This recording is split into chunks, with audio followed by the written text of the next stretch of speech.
Supreme court के मखसूस नशिस्तों से मुताल्लिक फैसले पर हुकूमती रहनुमाओं ने एतराज़ात उठा दिए।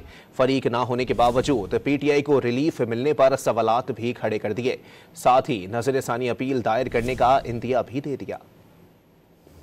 मखसूस नशिस्तों से मुतालिक फैसले पर हुकूमती हलकों ने तहफ़्फ़ुज़ात का इजहार कर दिया। मुशीर वज़ीर आज़म बराए सियासी उमूर राना सनाउल्लाह ने कहा कि सुन्नी इत्तेहाद कौंसिल ने जो दरखास्त की वो तस्लीम नहीं की गई। एक नया फैसला तहरीक इंसाफ के हक में आ गया। इस फरीक को बिन मांगे वो दिया गया जो अदालत के सामने था ही नहीं। हुकूमत की जानिब से सुप्रीम कोर्ट के फैसले के खिलाफ नजरसानी अपील दायर करने का भी इंदिया दिया गया। मामला जो है ये रिव्यू का केस तो बनता है। जो आर्गूमेंट हुआ ही नहीं, जिसको काउंटर करने का किसी को मौका ही नहीं मिला, उसका जो है वो फैसला आ गया।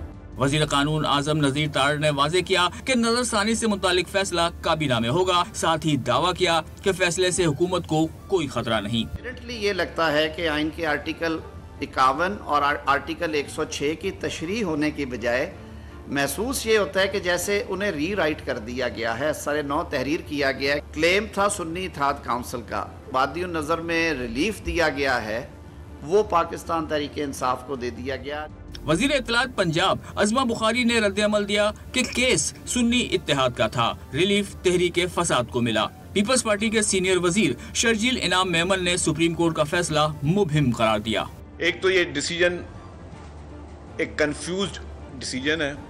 Legal experts Pakistan Peoples Party के वो इस फैसले को देखने और उसको वेट करने के बाद पीपल्स पार्टी की लीडरशिप को उसके बारे में आगाही भी देंगे। MQM के रहनुमा मुस्तफा कमाल ने दावा किया कि हुकूमत के पास नंबर्स पूरे हैं। PTI को सीटें मिलने के बाद भी हुकूमत कहीं नहीं जाएगी। उनका कहना था कि फैसले से जमहूरियत को नुकसान पहुंचा।